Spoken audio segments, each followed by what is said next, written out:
Good morning students, मैं अमित तिवारी फिर से आप लोगों के सामने एक बार। कैसे हैं आप लोग? आई होप आप लोग अच्छे ही होंगे। ठीक है, तो हम लोग स्टार्ट किए हैं इलेक्ट्रिक पोटेंशियल स्टार्ट किए। और प्रिंस का दो क्वेश्चन है जो हम बोले थे कि प्रिंस इसको बता देंगे। तो पहले इस क्वेश्चन को बता दे रहे हैं, उसके बाद आगे का जो टॉपिक है बताए थे कि पॉइंट चार्ज के लिए जो इलेक्ट्रिक पोटेंशियल फाइंड करते हैं वही हमारा आज का टॉपिक है, उसी को बताएंगे। लेकिन पहले प्रिंस का जो क्वेश्चन प्रिंस का ये था, दो क्वेश्चन प्रिंस हमसे क्वेश्चन किए थे कि इलेक्ट्रिक पोटेंशियल पाथ इंडिपेंडेंट क्यों होता है। इलेक्ट्रिक पोटेंशियल पाथ इंडिपेंडेंट क्यों होता है? तो प्रिंस ऐसा है ना कि ये जो इलेक्ट्रिक पोटेंशियल होता है एक स्टेट फंक्शन होता है जो केवल इनिशियल और फाइनल पोजीशन पे ही डिपेंड करता है, जैसे ग्रेविटेशनल में होता है। ग्रेविटेशनल में क्या होता है, इनिशियल और फाइनल पोजीशन पे ही डिपेंड करता है। सेम उसी तरह से जो इलेक्ट्रिक पोटेंशियल होता है स्टेट फंक्शन होता है, इसलिए क्या होता है, पाथ इंडिपेंडेंट होता है। क्या होता है? पाथ इंडिपेंडेंट होता है। प्रिंस का दूसरा जो क्वेश्चन था, सेकेंड जो क्वेश्चन था कि जो क्यू नॉट है, टेस्ट चार्ज है, इनफाइनाइट स्लो मोशन में क्यों होता है।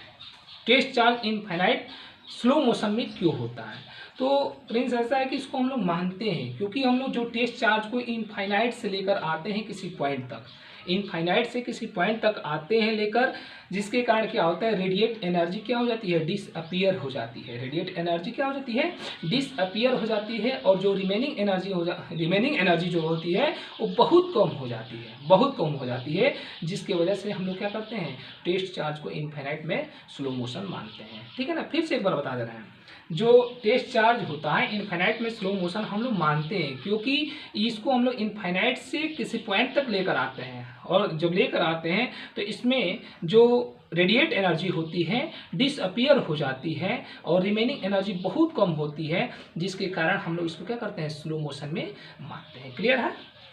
यदि कोई डाउट हो तो फिर तुम पूछ लेना, ठीक है ना प्रिंस। देखिए, जो आज का हमारा टॉपिक है कि इलेक्ट्रिक पोटेंशियल हम लोग फाइंड करेंगे किसी पॉइंट पे due to test charge electric potential at a point. Topic हमारा ये है, electric potential due to a point electric potential at a point due to point charge a point. कोई doubt हो तो फिर एक बार पूछ लेना। प्रिंस का क्वेश्चन व्हाट्सएप पर आया था, ठीक है ना। आप लोग भी कोई डाउट हो तो व्हाट्सएप पे क्वेश्चन पूछ सकते हैं, कमेंट बॉक्स में लिखकर क्वेश्चन पूछ सकते हैं, ठीक है ना। प्रिंस व्हाट्सएप पे क्वेश्चन किए थे, उसका रिजल्ट आज बताया, ठीक है ना। तो ये हमारा टॉपिक है electric potential at a point due to a point charge. तो देखिए, ध्यान दीजिएगा, सब लोग ध्यान देंगे। जैसे ये पॉइंट चार्ज हो गया, पॉइंट चार्ज बताए थे। पॉइंट चार्ज आपको ये वो है जिसपे हम एक पॉइंट चार्ज रख दे रहे हैं। और हम लोग इलेक्ट्रिक पोटेंशियल का डिफिनेशन जो पढ़े थे, इनफाइनाइट से, कहाँ से, इनफाइनाइट से किसी टेस्ट चार्ज को इलेक्ट्रिक फील्ड के अंदर किसी पॉइंट तक लाने में जो वर्क डन होता है उसे हम लोग क्या करते हैं, इलेक्ट्रिक पोटेंशियल कहते हैं। तो कंसिडर करते हैं कि इनफाइनाइट से हम लोग क्या लेकर आते हैं, टेस्ट चार्ज लेकर आते हैं। तो टेस्ट चार्ज लेकर आए इनफाइनाइट से, ठीक। ये टेस्ट चार्ज हो गया आपका, Q0 से रिप्रेजेंट करते हैं ना टेस्ट चार्ज को। ये हमारा हो गया पॉइंट बी। क्या हो गया? पॉइंट बी, जहां से ये पॉइंट चार्ज से इसका डिस्टेंस है x। तो पहले हम लोग इसको स्मॉल डिस्प्लेसमेंट लेकर आते हैं c तक। ये स्मॉल डिस्प्लेसमेंट dx है। तो यहाँ तक लाने में कुछ ना कुछ वर्क डन होगा और हमें फाइंड करना है, यहाँ पे पॉइंट ए पे हमें फाइंड करना है कि इलेक्ट्रिक पोटेंशियल कितना होगा, जो डिस्टेंस हो गया r। जैसे मानिए कहीं से भी लेकर आ सकते हैं, फाइनाइट से कहीं से भी 2 centimetre, 3 centimetre, 4 centimetre, 5 centimetre, 6 centimetre पर निकालना होगा तो हमें निकालना है, ठीक है ना। तो ध्यान दीजिएगा, ये तो फिगर समझ में आ रहा है ना। इनफाइनाइट से किसी टेस्ट चार्ज को इलेक्ट्रिक फील्ड के अंदर किसी पॉइंट तक लाने में जो वर्क डन होता है उसे हम लोग क्या कहते हैं, इलेक्ट्रिक पोटेंशियल कहते हैं। तो जैसे ही हम लोग यहाँ पर टेस्ट चार्ज को लेकर आएंगे तो इन दोनों के बीच कूलाम के अकॉर्डिंग क्या होगा, कुछ फोर्स अप्लाई होगा। तो अकॉर्डिंग टू कूलाम्स लॉ,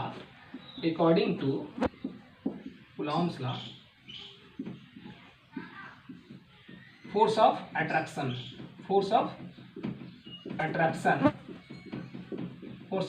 कितना होता है जी, F equal to 1/4 pi epsilon naught free space के लिए। Q1 Q2 Q1 कितना है, Q2 कितना है, Q0। और दोनों के बीच का डिस्टेंस कितना है x, तो ये हो जाएगा एक्स स्क्वायर। अब ध्यान दीजिएगा, पहले इसको हम लोग स्मॉल डिस्प्लेसमेंट प्लेस करते हैं। तो स्मॉल डिस्प्लेसमेंट यानी यहाँ पर स्मॉल डिस्प्लेसमेंट लाने में कितना वर्क डन होगा। तो वर्क डन हम लोग पढ़े हैं, वर्क W इक्वल टू हम लोग ये पढ़े हैं पहले क्लास 11 में, W equal to F into S cos theta. F into S cos, F क्या फोर्स है, एस क्या displacement.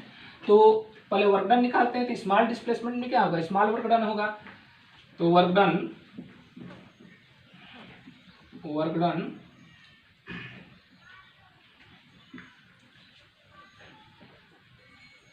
to bring a charge B to C, work done by charge।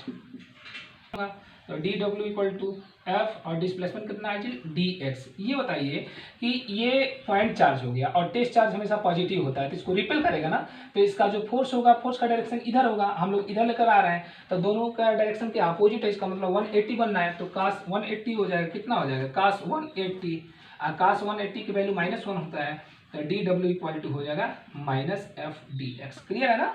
देखिए फोर्स इधर रिपेल करेगा और हम इधर लेकर आ रहे हैं, तो F और S के बीच का जो डायरेक्शन है, मीन जो एंगल है वो क्या है 180 है, आकाश 180 -1 होता है, तो -f/dx हो गया। तो dW इक्वल टू कितना होगा, F की वैल्यू है -1/4πε0 Q0/x² और ये dx। अब हमें यहाँ पॉइंट A तक लाने में कितना वर्क डन होगा, पॉइंट A तक लाने में कितना वर्क डन होगा। तो स्टेट चार्ज को कहाँ से लेकर आ रहे हैं, इनफाइनाइट से। पहले यहाँ से डिस्टेंस कितना था, इनफाइनाइट था, अब डिस्टेंस कितना हो जाएगा r। तो पूरा वर्क डन कितना हो जाएगा, टोटल वर्क डन के लिए क्या करेंगे हम लोग, इंटीग्रेट कर देंगे। क्या करेंगे, इंटीग्रेट कर देंगे।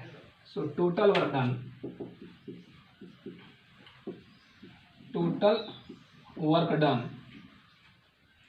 ना by charge from infinity to A, या R तक लिख सकते हैं, इन्फिनिटी टू R। तो ये टोटल वर्क डन के लिए क्या हो जाएगा, W इक्वल टू इंटीग्रेट करेंगे, पहले कितना डिस्टेंस था इन्फिनिटी, अब कितना हो गया R, infinity to R dW। यहाँ से करते हैं W equal to infinity to R dW की वैल्यू कितना है जी 1/4πε0, सॉरी माइनस भी है तो माइनस लगा देंगे, और ये Q0/x² dx। क्लियर। अब देखिए ध्यान दीजिएगा, आप लोग क्लास में स्टडी किए होंगे,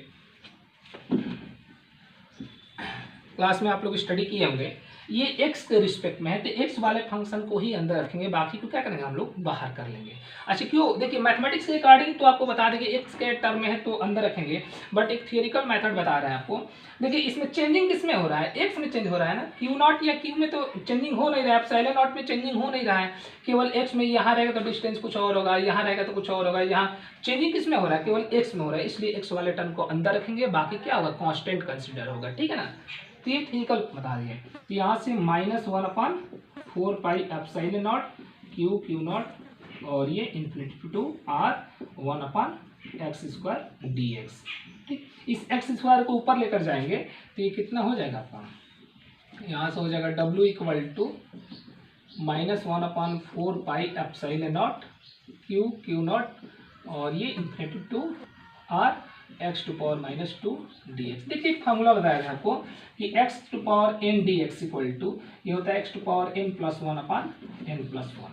तो इसको हम लोग लिख सकते हैं -1/4πε0 Q0, ये कितना हो जाएगा x⁻−2 + 1, तो -2 + 1 कितना होगा -1। इस माइनस को हम लोग क्या करेंगे बाहर करेंगे, माइनस को बाहर करेंगे, माइनस का होगा प्लस, ये हो जाएगा 1/4πε0 Q0 और ये x⁻−1 नीचे आएगा तो क्या हो जाएगा x⁻1 और ये इन्फिनिटी टू R। इसका फॉर्मूला भी आपको बताए थे कि पहले क्या करते हैं अपर लिमिट रखते हैं, फिर minus lower limit. Upper limit R है, लोअर लिमिट कितना है इन्फिनिटी है, तो ये हो जाएगा आपका 1/4πε0 Q0 और ये अपर लिमिट कितना है R है तो 1/R और ये -1/∞। किसी भी नंबर को यदि इनफाइनाइट से डिवाइड करते हैं तो क्या होता है 0 होता है, तो ये वाला टर्म क्या हो जाएगा 0 हो जाएगा, क्या हो जाएगा 0, याद रहेगा ना। और ये आपका हो जाएगा W इक्वल टू 1/4πε0 Q0/R। ये तो हो गया वर्क डन, ये क्या हो गया, वर्क डन हो गया। कहाँ से, इनफाइनाइट से इस पॉइंट तक लाने में। लेकिन हमें फाइंड करना है इलेक्ट्रिक पोटेंशियल। तो आपको जैसा कि हम फॉर्मूला बताए थे इलेक्ट्रिक पोटेंशियल का, electric potential eight point A कितना हो जाएगा, V इक्वल टू क्या होता है, W/Q0। स्टडी किया था ना जी। तो W की वैल्यू है 1/4 pi epsilon not Q0/R into Q0। Q0 से Q0 क्या होगा, कैंसिल।